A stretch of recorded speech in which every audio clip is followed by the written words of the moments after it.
We're here at a home in Townville, South Carolina this morning. We're going to be installing a radon mitigation system. This home has a lot of different layers. There's a basement, there's a upper garage slab, there's a front porch. There's a lot happening here. There's a center footing down the center of the house. We had some good communication during our testing. We're about to install the system. Let me show you how all this is done. We have just cut through this wall here. That's where the fan's gonna be, and we're gonna jog up beside this window. Customer found some paint. We're gonna try to paint it today and see if we can get this thing rolling.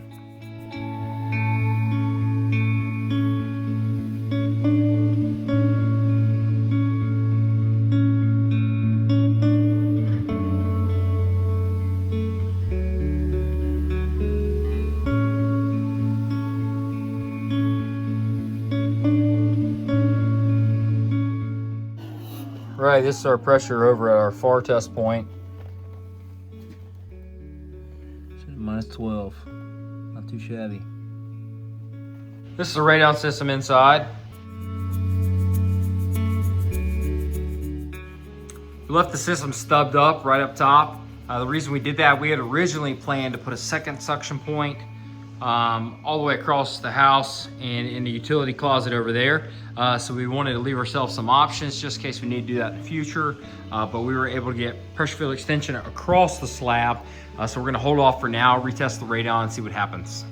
Let me go show you outside.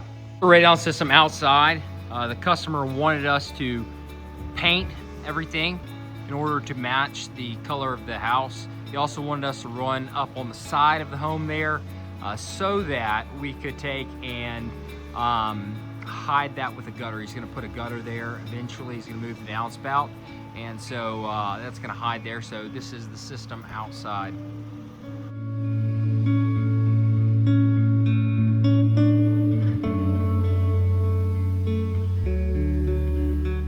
Radon system from far away.